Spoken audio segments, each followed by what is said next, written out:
Monsieur le Président de la République, vous avez la parole.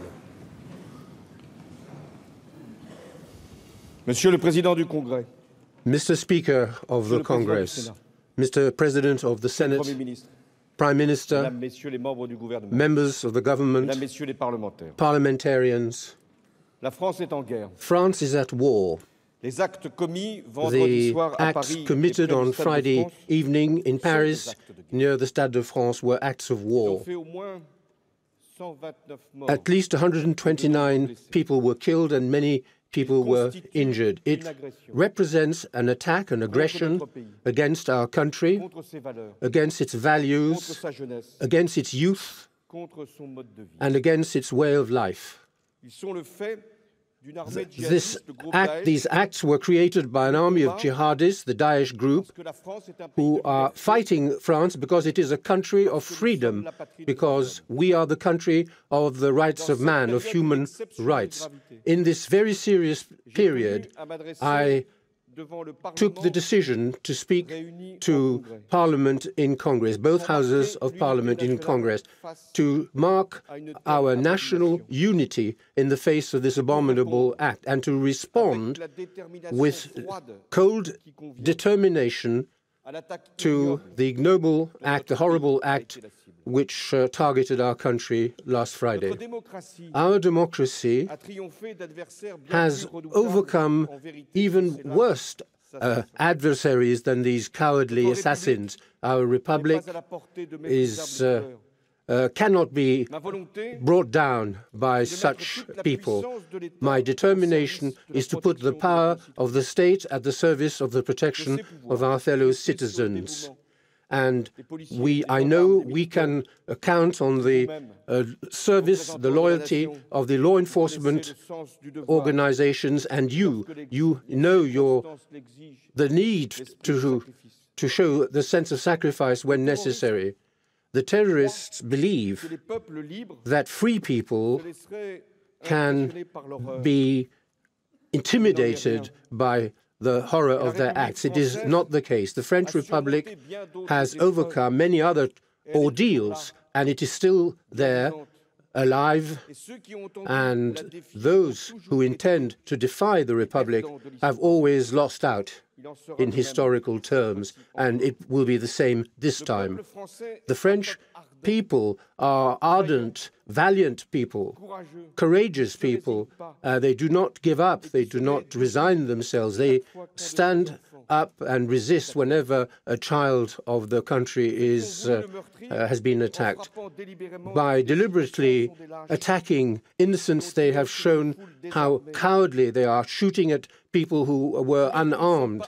So we're not committed in a war between civilizations. These assassins don't represent a civilization. We're at war against jihadist terrorism, which threatens the whole of the world, and not only France. In this war, which began several years ago, we are fully aware of the fact that it will take time and it will require patience, and because of the tough challenge ahead of us. The enemy uses the most vile methods to kill, but they cannot get away with it. And I will be even more specific. They are not out of our reach. So in this very difficult period, in these very difficult times for our fellow citizens who have felt the horror, they must stay calm. They must keep calm. And once again, I call on all our fellow countrymen, all our compatriots, to show the virtues that we are proud of: perseverance, unity, lucidity, and dignity. Today, our country is mourning. We are thinking of those innocent people who died in the streets of Paris and in the suburbs. We're thinking of their families who are suffering the most unconsolable pain, and we're thinking of the hundreds of young people and young boys and girls, young men and women who were injured and traumatized by this terrible attack. Some of them, at this very moment, are still fighting for survival. They're still fighting for their lives. I would like to pay tribute to the emergency services who have mobilized all their resources since Friday. Our health system was up to this challenge, and once again, our health system showed that it can fulfill its missions. I would also like to pay tribute to the law enforcement organizations who are fully committed to ensuring the security of French citizens. Once again, they have shown courage. These police officers who, when they had to attack the Bataclan theater to free the hostages, they faced the hostages would have died if the police had not intervened. They showed once again their determination and that they were capable of surpassing themselves. France, the whole of France, was the target of terrorists. France loves life, sport, culture. France, in all its diversity, in religious diversity, the France that the assassins wanted to kill were the young people of France in all their diversity. And most of those who died were under 30. Mathias, Quentin, Nick, Jamel, Valentin, and the others. What was the crime that they had committed? Their crime was being alive, simply being alive. And the terrorists were aiming at a France that is open to the world. Several dozen foreign friends of 19 different nationalities were among the victims. Since Friday evening, I have received messages of solidarity from heads of state and government from all over the world. And in many parts of the world, the tricolour, the three colours of the French flag, are displayed, which reminds us that France remains a beacon for humanity. And when France is attacked, it is the world which feels attacked. Acts of war, the acts of war committed on Friday, were decided on and planned in Syria. They were organized in Belgium and perpetrated on our territory with French accomplices. These attacks had one specific objective: to make people, to instill fear in people and to divide us, and to put pressure on us to prevent us in the Middle East from fighting against terrorism. We are facing an organization, Daesh, which has a territorial base, it has financial resources and military capabilities. Since the beginning of the year, this organization has notably already attacked Paris, Denmark, Tunisia, Egypt, the Lebanon, Kuwait, Saudi Arabia, Turkey, and Libya. And every day they are massacring people and oppressing the populations. That is the reason why the need to destroy Daesh is a challenge for the whole of the international community. So I have asked the Security Council of the United Nations to convene as early as possible to adopt a resolution which will express our joint resolution to fight against terrorism. In the meantime, France will intensify its military operations in Syria. Yesterday evening, I ordered 10 French fighter bombers to bomb the headquarters of Daesh in Raqqa. They destroyed a command post and a training camp, and I would like to congratulate the French pilots who succeeded, whose mission was a success.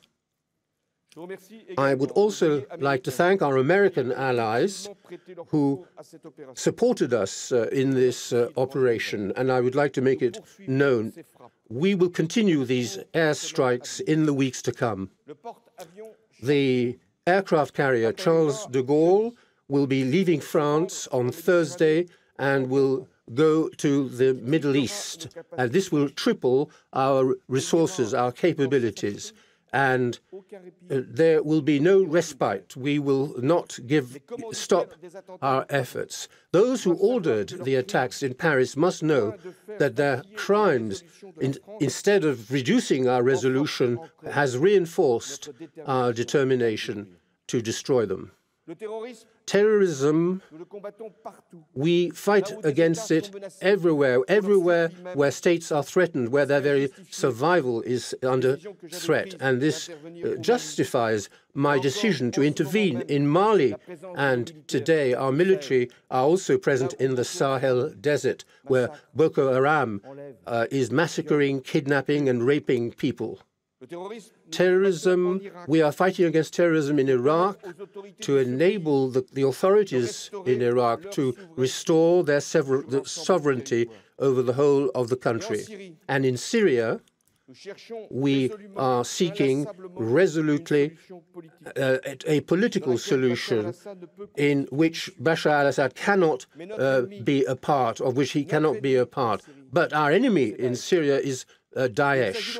So we are not simply aiming to contain Daesh. We need to destroy this organization, both to save the people of Syria, Iraq. I could add the people of Lebanon, Jordan, Turkey, and all the neighboring countries.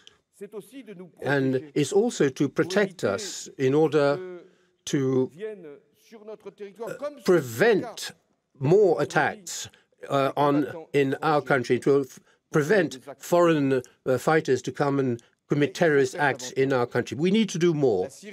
Syria has become the biggest manufacturing center of terrorists in the world, as it were, and the international community, and I have often observed this, the international community is divided and has an incoherent policy.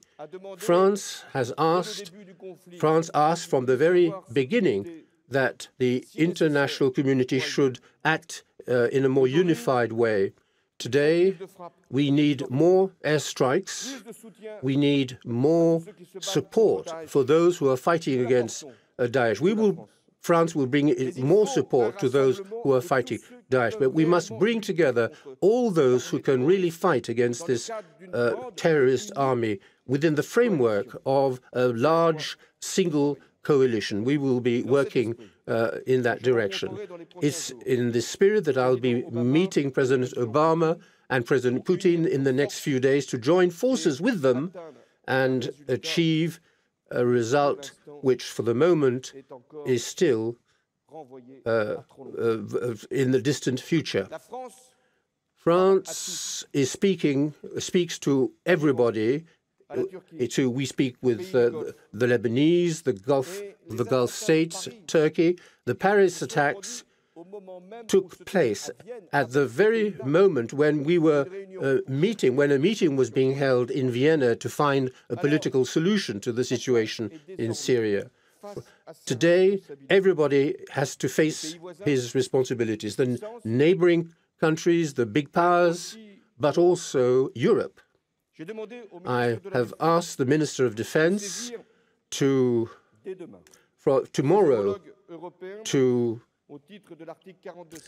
invoke an article of the European Union which lays down that when a state is attacked, a European state is attacked, all the member states must show solidarity with the country attacked. The enemy is not an enemy of France. It is an enemy of Europe. And Europe cannot continue living with the idea that the crises around it have no impact on it. And the question of the refugees is directly linked with the war in Syria and in Iraq.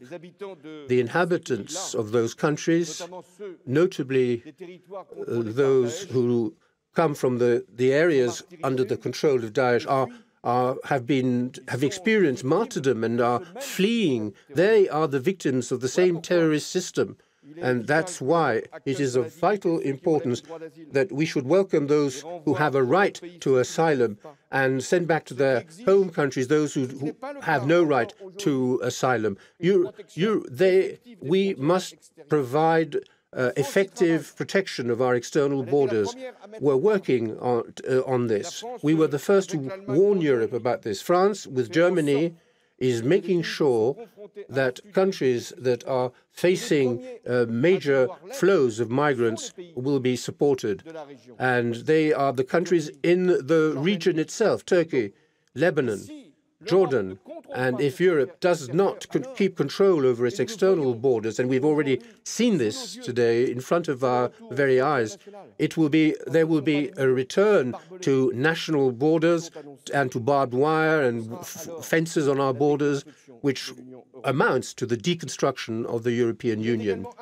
It is also essential that the requests that France has expressed for a long time find their translation quickly in Europe. The fighting against trafficking of arms, the implementation of coordinated and systematic controls at the borders, and the implementation of what we call the European PNR by the end of this year to ensure the traceability of the jihadists and those who have been arrested. These are the requirements, the demands that France will be expressing again via the Minister for Interior Affairs at the meeting that will be taking place on our request on Friday.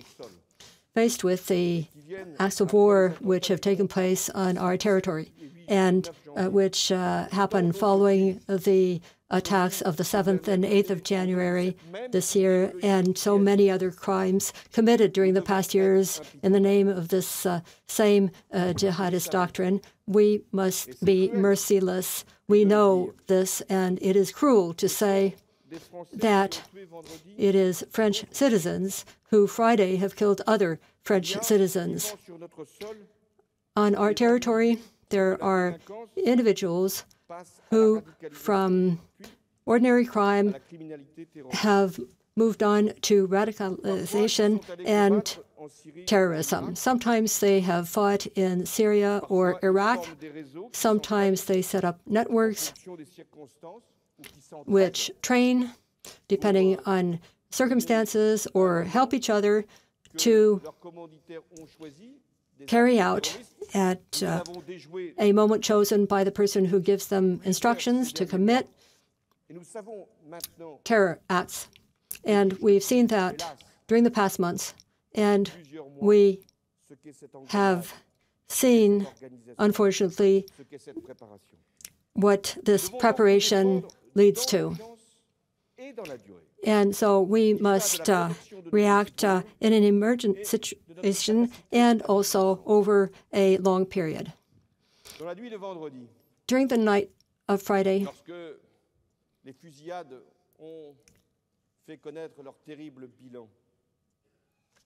when we counted the dead after the shootings, I convened the Council of Ministers and I ordered the reestablishment of controls at the borders, and I declared the state of emergency, and it is now effected on the whole of our territory.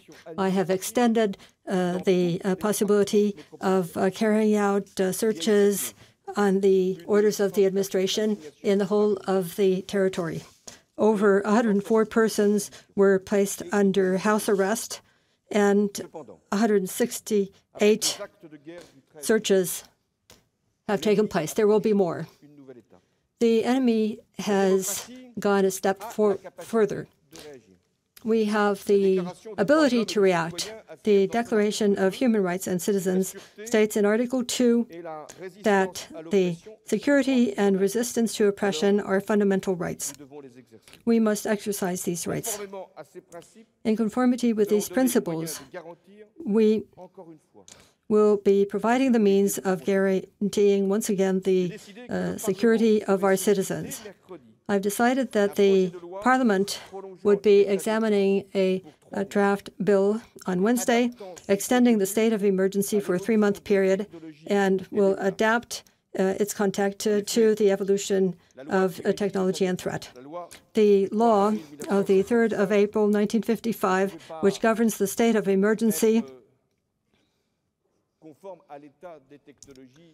is no longer in conformity with the state of technology and the threats that we see today.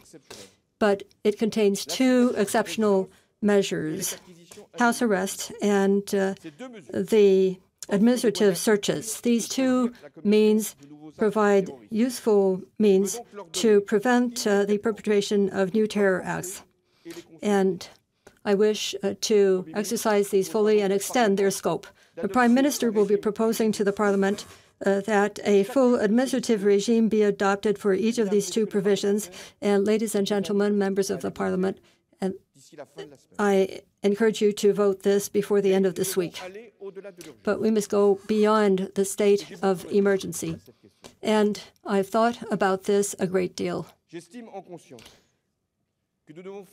In my conscience, I believe that we need to change our constitution to enable public authorities to act in conformity with the rule of law against an act of war by terrorists. Today, our text has two regimes which are not suited to the situation that we have today. The first regime is resorting to Article 7 of the Constitution. It implies that the regular operation of public administration be interrupted. The President of the Republic takes special measures and derogates to the powers given in the Constitution. And there's Article 36 concerning the state of siege, which is also not suited. The state of siege is declared in the case of an immediate danger following armed insurrection and invasion by foreign troops.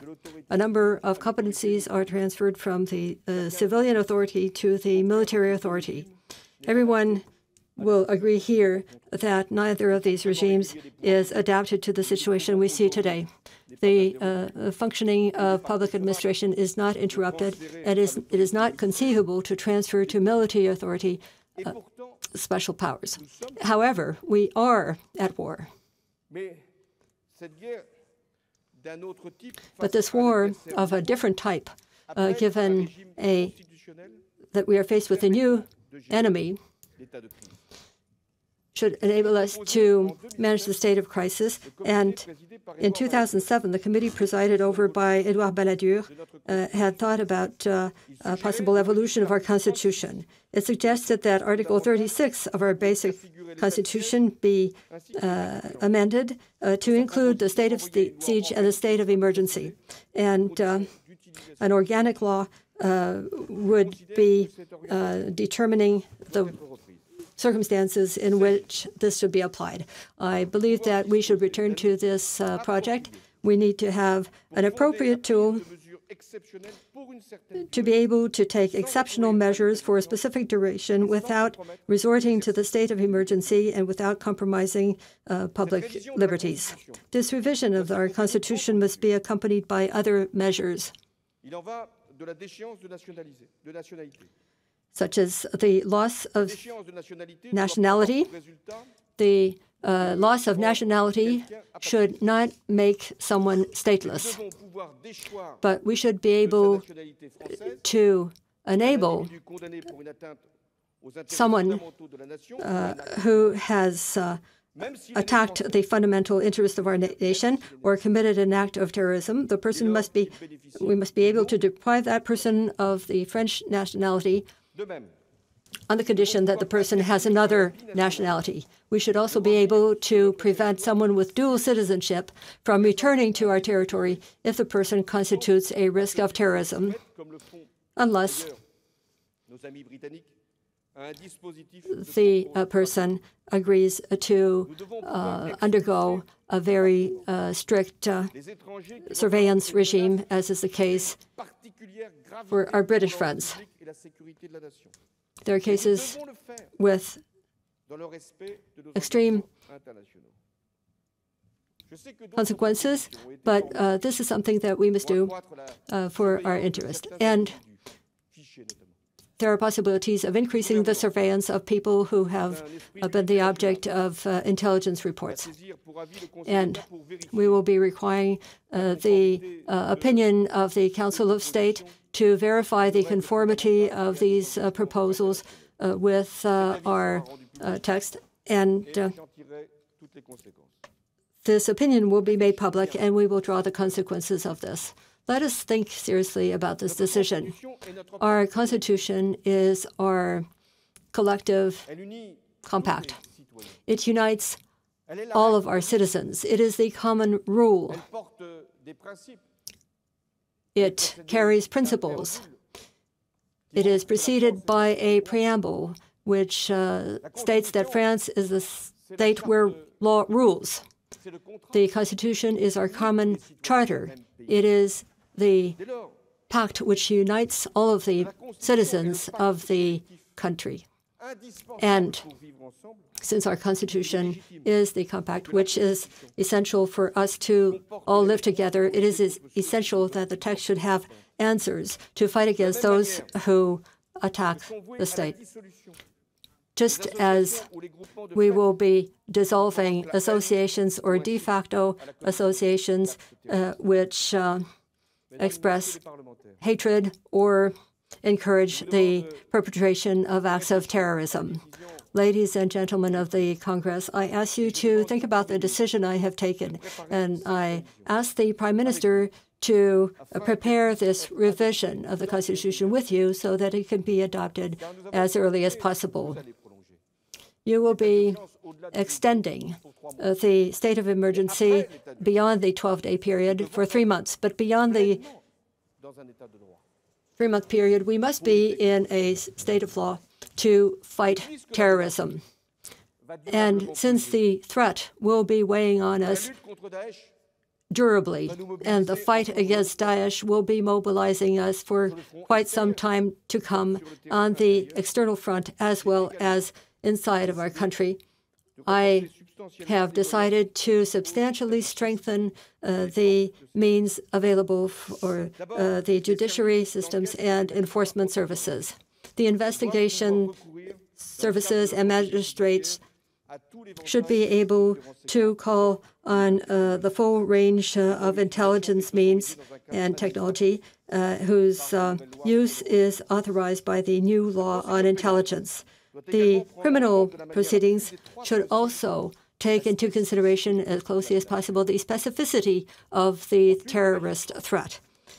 Magistrates should have better access to means of investigation, more sophisticated means of investigation to fight, in particular, against the trafficking of arms, because it is with the weapons of criminals that these attacks are perpetrated.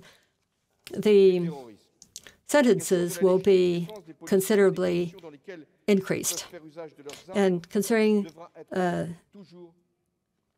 the way in which police officers are authorized to use their weapons, that will have to be examined. And all of these different topics will be part of the major legislative effort that I'm asking all the ministers concerned to examine so that we can waste no time in the action in which we are engaging.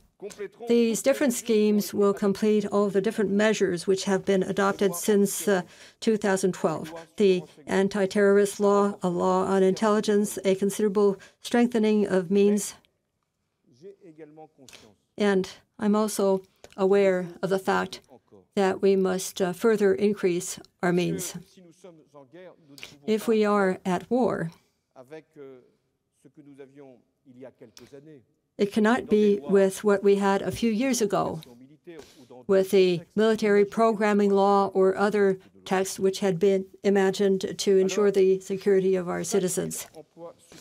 5,000 additional posts will be created for police officers and gendarmes within the next 2 years, so as to increase the total number of new jobs in the security area to 10,000 for the 5-year period, 5-year mandate.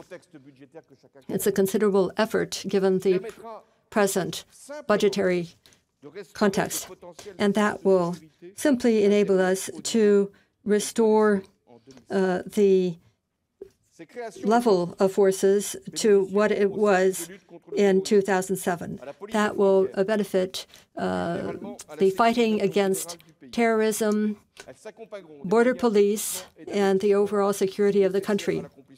And it will be accompanied with equipment to carry out these missions. The Ministry of Justice will be provided with 2,500 additional posts for the administration of prisons and the judiciary services.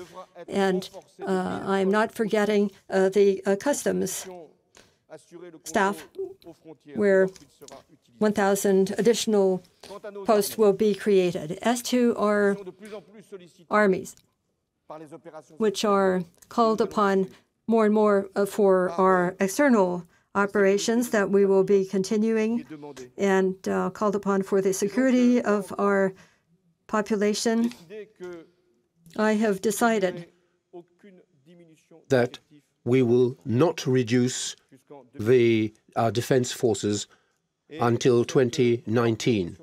And the reorganization of the army will favor the operational units, our cyber security, and our intelligence services. So without delay, we will be presenting a new plan for managing the human resources of our armies by 2019.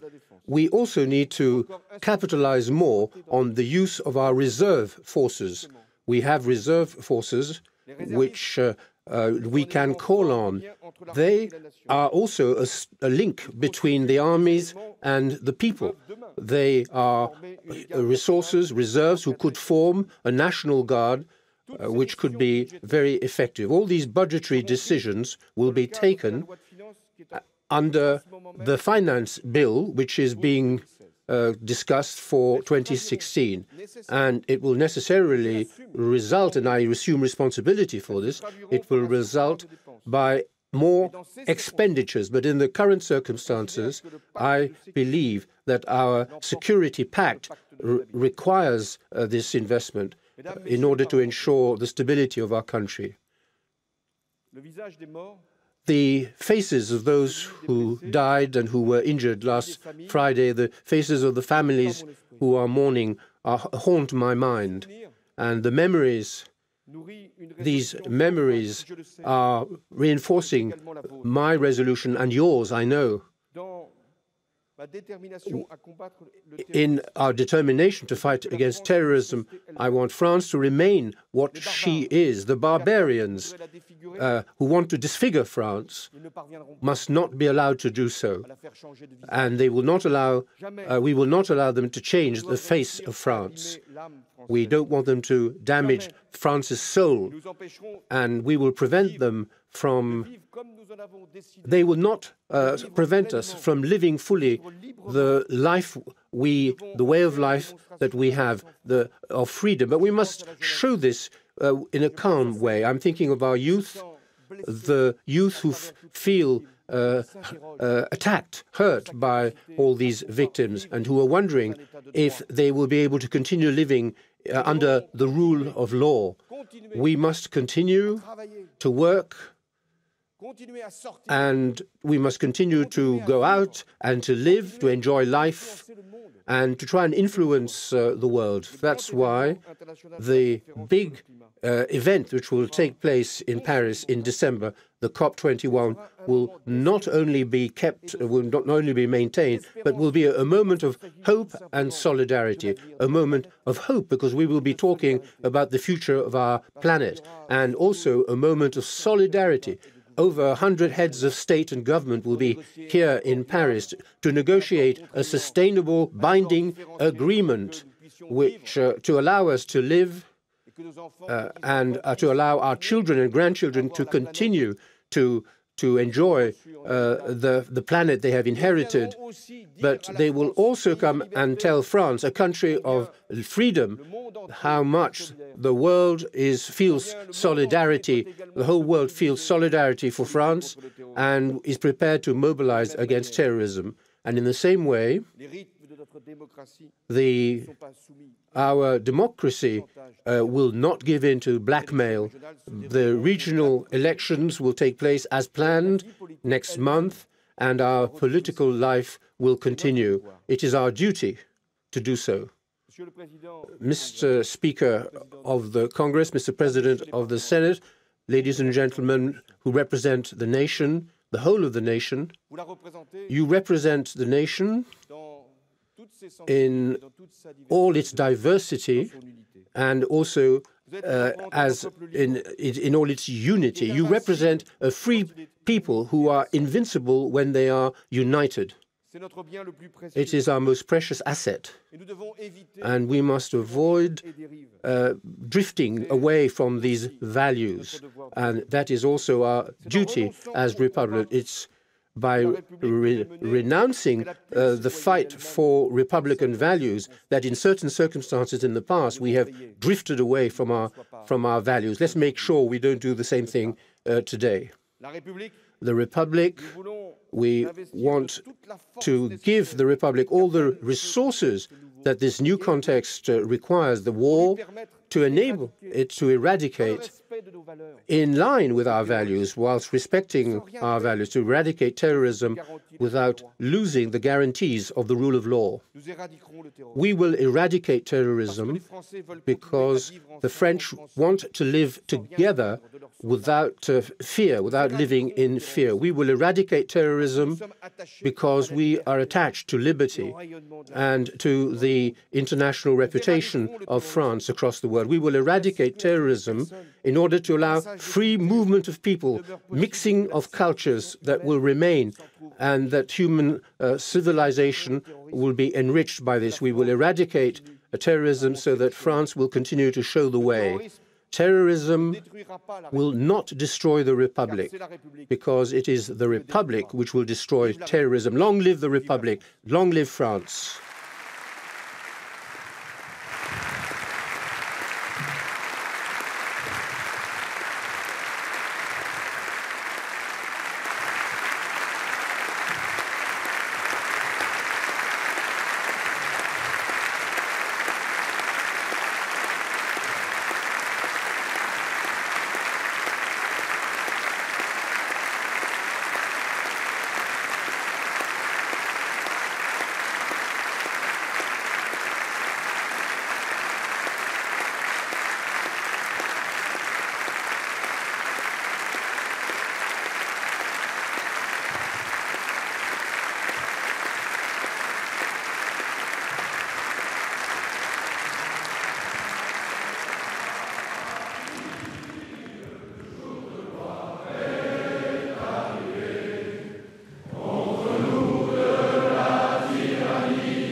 Mes chers collègues, la séance est suspendue pour quelques instants afin que je puisse raccompagner le président de la République.